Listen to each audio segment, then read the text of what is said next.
دنیا یہ کہہ رہی ہے کہ مسلم مہیلاؤں کے اوپر بڑا ظلم ہو رہا ہے. یہ بات مسلم مہیلا اور مسلم مرد اس ملک کے اندر 3 سال سے تو نہیں رہ رہا ہے, 300 سال ہی سے تو نہیں رہ رہا ہے, وہ تو اس ملک کے اندر ہزاروں سال سے رہ رہے ہیں. اگر یہ مسئلہ ظلم و تعدی کا تھا تو یہ آواز کبھی تو اٹھنی چاہیے تھی. ایسا لگتا ہے کہ پروپیگنڈے کی دنیا میں ایسا لگتا ہے کہ ہر گھر کے اندر طلاق دی ہوئی عورتیں بیٹھی ہوئی ہیں اور ان کی زندگی برباد ہے. جیسے کہ پروپیگنڈے نے ایسا ثابت کر دیا جیسے ہر مسلمان 4 ہی نکاح کر رہا ہے اور اس کی 4 ہی بیویاں.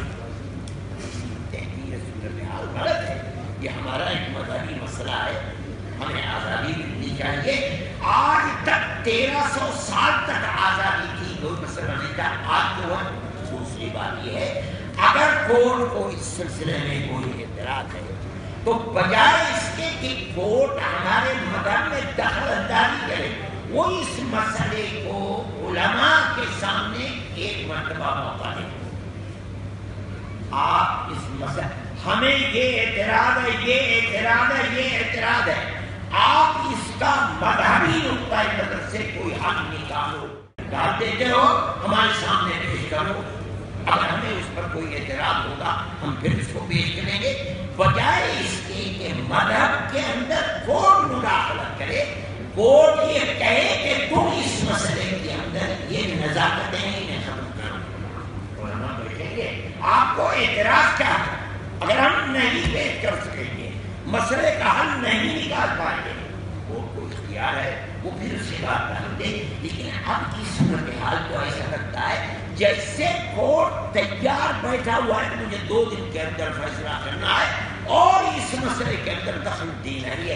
حکومت ارباب اقتدار یہ کہ بڑا ستم ہو رہا ہے مسلم مہیلاؤں کے اوپر, میڈیا یہی کہہ رہا ہے, اس بنیاد کے اندر وہ راستہ نکال رہے ہیں مذہب کے اندر برا. پورے ملک کے اندر نیشنل انڈین نیشنل ہونے کے لیے شرط ہے کہ جو سن 51 کی مردم شماری کے اندر جس کا نام ہے وہ ہندوستان نیشنل ہے, لیکن مختلف حالات کی بنیاد پر اور پھر آپ نہرو لیاقت ایکٹ کی بنیاد پر پہلے تو ہوا, پھر اس کے بعد مشرقی پاکستان کو مغربی پاکستان کے غلط فیصلے اور سیاست کی بنیاد پر وہاں ایک ابال اٹھا.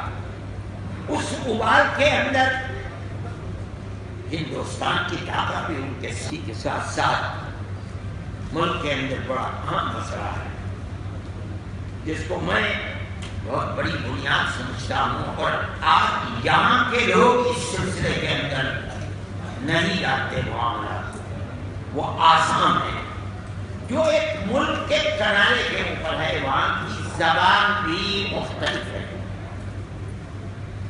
یہاں کے لوگ اس مسئلے کو نہیں جانتے. وہاں بی جے پی گورنمنٹ آئی, کیوں آئی, کن لوگوں کی وجہ سے آئی, میں تو اس پر کوئی گفتگو کرتا ہے. لیکن بہرحال B J P government Assam کے اندر آئی. سب سے پہلے جو سینکڑوں سال سے لوگ دیہات میں رہتے تھے, یہ صحیح ہے کہ وہ فارسٹ کی زمین پر رہتے تھے. کورٹ نے کہا کہ فارسٹ کی زمین کو آزاد کرایا جائے, لیکن وہاں ہندو گاؤں بھی تھے, مسلمان گاؤں بھی تھے. موجودہ گورنمنٹ نے مسلمانوں کو اجاڑ دیا. امن و امان وہ بنیادی چیز ہے کہ جس کے بغیر نہ ملک ترقی کر سکتا ہے, نہ ملک میں بسنے والے خوف و ہراس کے ماحول سے نکل کر چین و سکون کے ساتھ زندگی گزار سکتے ہیں. اور یہ سب کچھ ہمارے سامنے ہو رہا ہے اور ہم اس کو دیکھ رہے ہیں. ہم نے بارہا کہا ہے کہ ہم اپنے برادران وطن کے جذبات کا احترام کرتے ہیں. جمعیت علماء ہند ہمیشہ مطالبہ کرتی رہی ہے, آج سے نہیں 50 سال سے مطالبہ کر رہی ہے.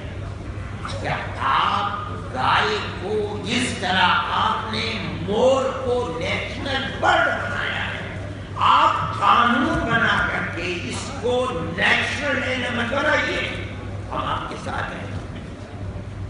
ہم جگہ آپ سے مطالبہ کر رہے ہیں, ہم جگہ جگہ اس کی تائید کریں گے تاکہ کسی طرح یہ ماحول ختم ہو, لوگوں کی جانیں محفوظ رہ سکیں, لوگوں کے آبرو محفوظ رہ سکے, لوگوں کا مال محفوظ ہے. ہماری سمجھ میں نہیں آتا کہ وہ گورنمنٹ جو گو رکشکوں کو آزادی دیتی ہے کہ وہ قانون کو اپنے ہاتھ میں لے کر کے بدامنی کو پھیلائیں, آخر بنیاد کیا ہے کہ وہ میں محسوس کر رہا ہوں کوئی بات ایسی نہیں ہے جو ڈھکی اور چھپی ہو. گارے برادران وطن کے نزدیک انتہائی محترم اور مذہبی اعتبار سے محترم ہے. میرے دل کے اندر بھی اس لیے کہ میں بھی ایک مذہبی آدمی ہوں, اور مذہبی آدمی کا فرض ہے کہ وہ دوسرے کے مذہب کا احترام, میں اس کا احترام کرتا ہوں. آج کی موجودہ صورتحال یہ ہے جو آپ کے سامنے ہے. جگہ جگہ پورے ملک کے اندر جانوروں کو لانے اور لے جانے کے اوپر, خریدنے پر, دودھ کے لیے جانور کو اپنے گھر میں رکھنے پر ایک ایسا خوف کا ماحول ہے کہ جگہ جگہ گو رکشک جوان مذہب کا فائدہ اٹھا کر کے لوگوں پر ظلم کر رہے ہیں, مار پیٹ کر رہے ہیں, سامان اور روپیہ لوٹ رہے ہیں, یہاں تک کہ قتل تک کر لینے کے واقعات ہیں اور افسانات اس سلسلے کے اندر بھرے پڑے ہیں. یہ ہماری پرانی تاریخ ہے. اگر دلوں میں جگہ نہ ہوتی اور پیار و محبت کی تاریخ نہ ہوتی تو ہمارے محلے, ہماری آبادیاں, ہمارے دیہات, ہمارے شہر الگ تھلگ ہوتے. اگر کوئی گاؤں ہندو تھا تو مسلمان نہیں رہ سکتا, اگر کوئی گاؤں مسلمان تھا تو ہندو نہیں رہ سکتا. لیکن ایسا نہیں ہے. یہ چیز بتا رہی ہے کہ ہماری تاریخ پیار و محبت کی تاریخ تھی, اور میں کہتا ہوں کہ آج بھی کسی نہ کسی درجے میں ہے. لیکن میرے دل کو جو درد ہے, اور میں تنہا اپنے دل کی بات میں سمجھتا ہوں کہ ہر انسانیت نواز انسان کے دل میں درد ہوگا کہ ہمارے ملک کی وہ پرانی تاریخ جو پیار و محبت کی تاریخ تھی, اس تاریخ کو آگ لگایا جا رہا ہے. اور ایک طبقہ ہے ملک کے اندر, جوان لڑکے ہیں جو آگ لگا رہے ہیں, اور مجھے ہر گورنمنٹ سے یہ شکوہ ہے کہ ہاتھ کے اندر جو طاقت ہے اس کا استعمال کر کے ملک کے امن و امان کو مضبوط نہیں کیا جاتا. ملک آزاد ہوا, ملک کا دستور بنا, سیکولر دستور بنا. یہاں ہر ملک کے رہنے والے کو, چاہے وہ کسی بھی مذہب سے متعلق ہو, یکساں طور کے اوپر کسی کو اقتدار کی کرسی تک بیٹھانے کا حق دیا گیا ہے. وہ جس کو چاہے ووٹ دے, اور اس بنیاد کے اوپر ملک کا سیاسی ڈھانچہ تیار کرے.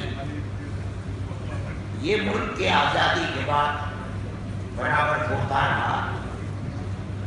مسلمان اور کرسچن اس ملک کی ایک اقلیت ہے. ہمارا اس ملک کے اندر رہنا کوئی 100-200 سال سے نہیں ہے. ہم تو ہزاروں سال سے اس ملک کے اندر رہتے ہیں. ملک کی ہر برادری سے ہمارا تعلق ہے. ہمارے ماں باپ ایک ہی ہیں, ہمارا رہن سہن ایک ہے, ہماری تہذیب ایک ہے, ہماری زبان ایک ہے, ہمارا کلچر ایک ہے. صرف فرق یہی ہے کہ کوئی ہندو ہے, کوئی کرسچن ہے, کوئی مسلمان ہے,